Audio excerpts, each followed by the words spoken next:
Now, we are gradually coming to a point now where, for those who are also agitating at this moment, asking for jettisoning of the current constitution, now we seem to have a valid position. Would you agree with them that this constitution, therefore, some people have said this constitution is just fake, that it's really not what should be in operation? In operation. So, would you agree with that? No, I would not agree. I think what we need to do is to amend the constitution. To a large extent, the constitution that we have is a welfare-based constitution, which provides for socio-economic rights. Already entrenched. The only problem with the constitution that we have, the major problem with the constitution that we have, is that section 6, subsection 6C, provides that unless there is any other provision in the constitution that provides to the contrary, chapter 2 is not justiciable. This means that if you are denied education, or if you are sick and you have no money to pay for health care, yes, you cannot go to court to say, court, compel my government to provide me education, or compel my government to give me medical care. Section 6, subsection 6C, so provides that it is not justiciable. But there are other sections in the Constitution that make chapter 2 to be justiciable.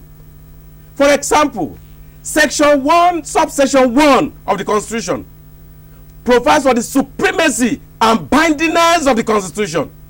Now chapter 2 on government. Yes, on government.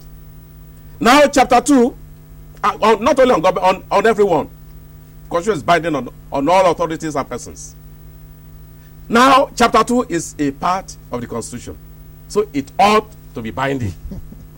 Section 13 of the Constitution provides that all authorities and persons, including organs of government, that exercise legislative, executive, and judicial powers shall conform to and observe the provisions of chapter 2.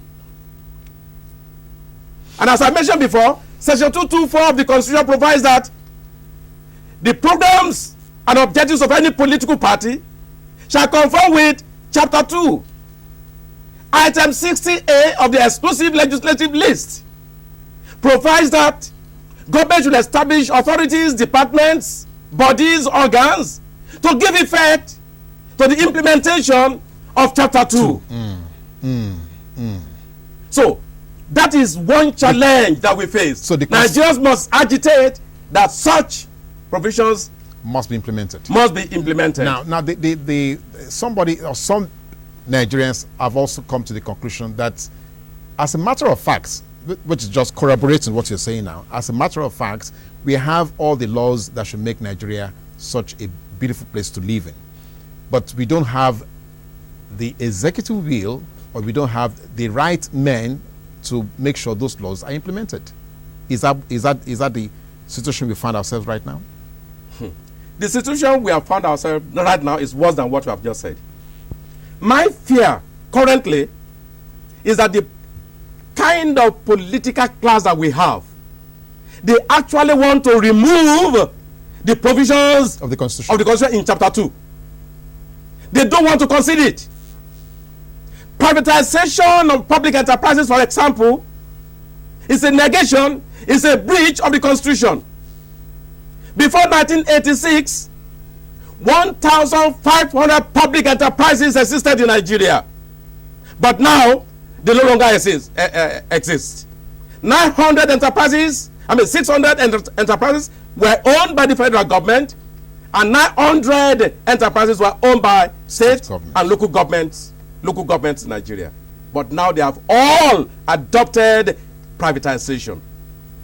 My fear is that the kind of ruling class that we have, and they are all in all the political parties, yes, with a few of them who have activist background, they want to remove provisions of chapter 2. For example, Only recently, before we take the they are example. agitating that minimum wage should be decentralized. Meanwhile, they are not saying that what the governor takes, what the minister takes, what the commissioner takes, what the should be decentralized. All right.